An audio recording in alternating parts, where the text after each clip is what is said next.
जयपुर एक ऐसा शहर है जो अपनी विरासत, इतिहास और खूबसूरती के लिए पूरी दुनिया में जाना जाता है। लेकिन अब इसी जयपुर का नाम एक ऐसे कथित फर्जी पट्टा घोटाले को लेकर चर्चा में है जिसने नगर निगम व्यवस्था, प्रशासन और राजनीतिक गलियारों तक को कटघरे में खड़ा कर दिया है। मामला जयपुर हेरिटेज नगर निगम क्षेत्र की आमेर स्थित ठाटर योजना से जुड़ा हुआ है, जहां करोड़ों रुपए की कीमत की सरकारी जमीन को कथित रूप से नियमों को ताक पर रखकर बेहद सस्ते दामों में बांटने के आरोप लगे हैं। आरोप इतने गंभीर है कि अब सवाल सिर्फ भ्रष्टाचार का नहीं बल्कि पूरे सिस्टम की कार्य प्रणाली पर उठने लगे हैं।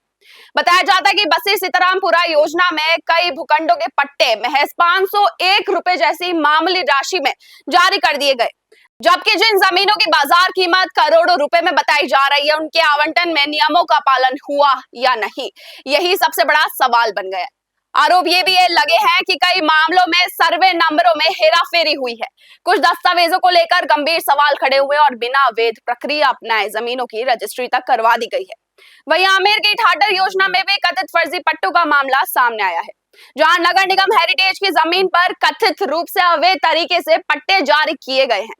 इस पूरे मामले में तत्कालीन उपायुक्त भूमि हंसा मीणा की भूमिका को लेकर लगातार सवाल उठ रहे हैं।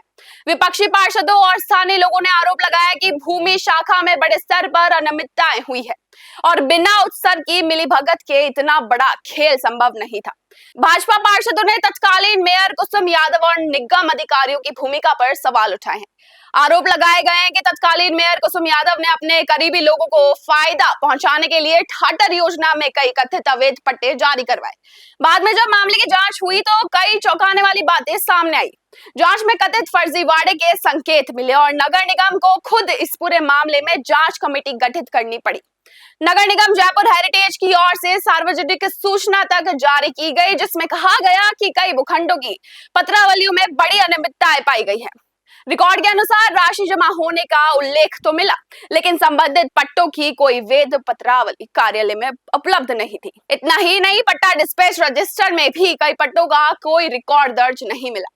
यानी जिन पट्टों के आधार पर करोड़ों की जमीनों पर दावा किया जा रहा था उनके जारी होने का आधिकारिक रिकॉर्ड ही गायब बताया गया। जांच में ये भी सामने आया कि ठाटर योजना से जुड़े कई भूखंडों के पट्टे नगर निगम हेरिटेज द्वारा आधिकारिक रूप से जारी ही नहीं किए गए थे। नगर निगम ने साफ चेतावनी दी थी कि यदि इन भूखंडों से जुड़े किसी भी प्रकार की अवैध पट्टे सामने आते हैं तो संबंधित लोगों के खिलाफ कानूनी कार्रवाई की जाएगी। लेकिन सबसे बड़ा सवाल यही है कि जब नगर निगम खुद सार्वजनिक सूचना जारी कर चुका, जब अनियमितताओं की बात खुद सरकारी रिकॉर्ड में सामने आ चुकी, तो फिर आज तक इस पूरे मामले में बड़ी कार्रवाई क्यों नहीं हुई? धरने हुए, प्रदर्शन हुए, जांच की मांग उठी, एफआईआर दर्ज हुई, कुछ अधिकारियों और कर्मचारियों को सस्पेंड भी किया गया, लेकिन समय बीतने के साथ मामला धीरे धीरे ठंडे बस्ते में जाता दिखाई दिया। अब सवाल उठ रहा है कि क्या सिर्फ छोटे कर्मचारियों पर कार्रवाई कर पूरे मामले को दबा दिया गया? क्या करोड़ों की सरकारी जमीन का इतना बड़ा खेल बिना राजनीतिक और प्रशासनिक संरक्षण के संभव था? और आखिर वो बड़े चेहरे कौन है जिन पर आज तक कोई बड़ी कार्रवाई नहीं हुई है? स्थानीय लोगों का आरोप है कि अगर इस पूरे मामले की निष्पक्ष और गहराई से जांच हो तो कई बड़े नाम सामने आ सकते हैं, क्योंकि मामला सिर्फ जमीन का नहीं, मामला जनता की संपत्ति का है, सरकार की व्यवस्था पर भरोसे का है और उस भ्रष्टाचार का है जो अगर समय रहते नहीं रुका तो सरकारी जमीनों पर भू माफियाओं का कब्जा और मजबूत होता जाएगा।